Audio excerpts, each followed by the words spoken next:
Did you know that only about 2 out of 10 practicing Christians regularly give their tithe? This should not surprise you because a lot of Christian churches today teach that tithing is not a New Testament thing and that it's simply a relic of an ancient practice. However, what does the Bible really say? Is tithing, which is the practice of giving 10% of your income, obsolete and should not be followed in the new covenant? That's exactly what we are going to discuss today. In this video, let me share with you the 10 surprising reasons why you and I and every Christian should tithe.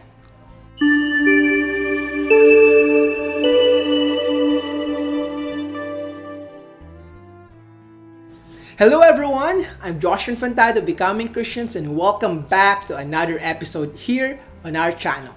If you want to receive powerful biblical insights, inspiring spiritual messages, and life-changing teachings, then I highly recommend you hit the subscribe button and even the bell button to never miss another video. Many Christians today dismiss tithing thinking it belongs to the past, something tied to the Old Testament. But what does the Bible really teach? And more importantly, what does God expect from us today? To answer these questions, let me share with you the 10 surprising reasons you should tithe. Reason number 1, tithing existed before the law of Moses. Do you know the most common reason why people don't tithe? They will tell you that tithing is only done under the law of Moses. Yet, here's the truth. Tithing didn't start with the Israelites. It began long before the nation of Israel was even established. Abraham, the father of the faithful, practiced tithing when he gave a tenth of his spoils to Melchizedek, the priest of the Most High God. You can read that in Genesis 14 verses 18 to 20. Was Abraham an Israelite? Of course not. He was not an Israelite, but he still recognized the importance of honoring God with his possessions. Thus, you should not use the excuse that tithing is only for the Israelites. Reason number 2, Jesus or Yeshua affirms tithing. Tithing is a controversial topic among Christians today. So, let's settle this issue once and for all. What did Jesus teach about tithing? Here's what he said in Matthew 23 verse 23. You pay tithe of mint and anise and cumin and have neglected the weightier matters of the law, justice, mercy, and faith. These you ought to have done without leaving the others undone. From this passage, it is clear that Jesus expected his followers to tithe and not neglect the weightier matters of the law. Reason number 3, God is the source of our blessings. Do you believe that everything that you have right now comes from God? If yes, then you should tithe. Everything we have is from God. He's the creator of the universe, the one who sustains our very breath. Deuteronomy 8:18 tells us, "And you shall remember Yahweh your God, for it is He who gives you power to get wealth, that He may establish His covenant which He swore to your fathers, as it is this day." This verse reminds us that it's God who gives us the ability to produce wealth. When we tithe, we are acknowledging that everything we possess is a gift from God. Tithing helps us stay humble and recognize that we are simply stewards and not owners. Reason number 4, the tithe is holy. Leviticus 27 verse 30 tells us, "And all the tithe of the land, whether of the seed of the land or of the fruit of the tree, is the Lord's. It is holy to Yahweh." This verse tells us that the tithe is holy. It belongs to God. It's not ours to spend as we please. The tithe is sacred, set apart for His work. When we withhold it or misuse it, we're not just keeping money. We're defiling something holy. Think about that for a moment. Are you willing to dishonor what God has declared sacred? Reason number 5, tithing is a form of worship. Proverbs 3 verse 9 to 10 tells us, "Honor Yahweh with your possessions and with the first fruits of all your increase." Tithing isn't just about finances, it's an act of worship. It's a way of saying, God, I trust you. I honor you with what you have given me. When we give the first and best of our resources, we place God at the center of our lives. Reason number 6, tithing is a command from God. Tithing is not merely a suggestion.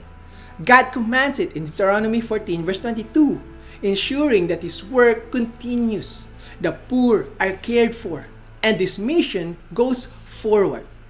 Today, spreading the gospel requires resources. By tithing, you become part of fulfilling the Great Commission, as mentioned in Matthew 28, verse 19 to 20. Reason number 7, tithing is an act of faith. Let's be real. Money is a major concern for most people.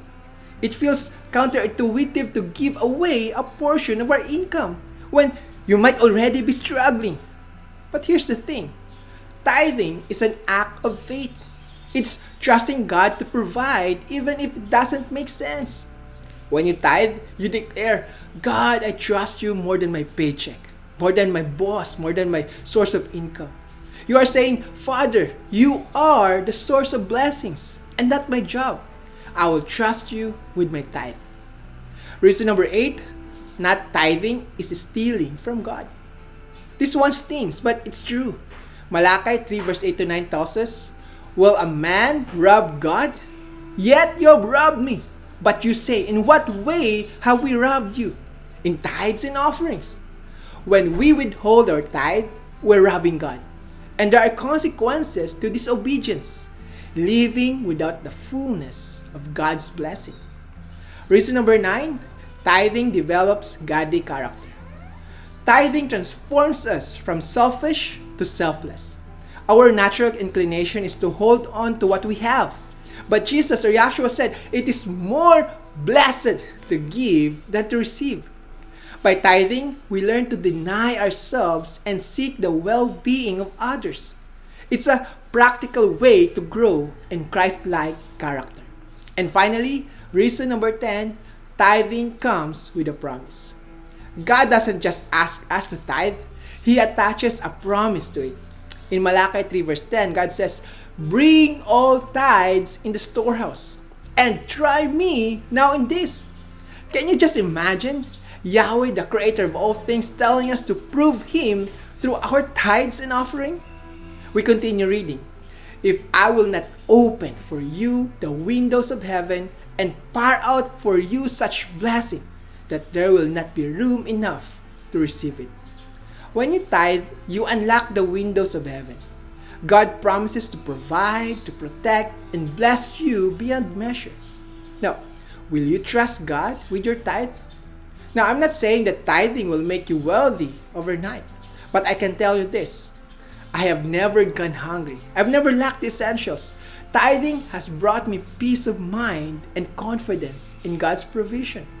It has reshaped my priorities and helped me seek first the kingdom of God.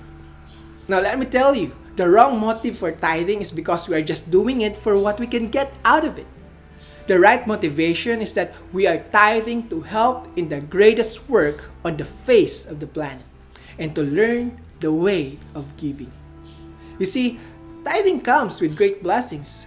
These blessings aren't just financial blessings, but it also could be in the form of good health, good relationships, and stronger faith in God. So the question is, will you tithe and trust God? Will you take this step of faith and see how He moves in your life? Tithing is more than a command. It's an invitation for us. God is inviting you to partner with Him to be part of something bigger and to experience His faithfulness firsthand. Will you say yes? Well, that's it for me. I'm so glad that you joined us today. But before you go, I would like to offer you a free Bible study guide, The Power of Tithing. In this guide, you will learn what tithing is and how it can improve your relationship with God. So, go to the description box and find the download link. Finally, you see, tithing is a huge topic. Thus, I highly recommend you also watch What Did Jesus Teach About Tithing? It should give you more insights into what tithing is all about. So, click the video to watch it today. Thank you, and once again, I'm Josh and Fantado, Becoming Christians, praying that God will bless us with His love, truth, and grace. See you next time.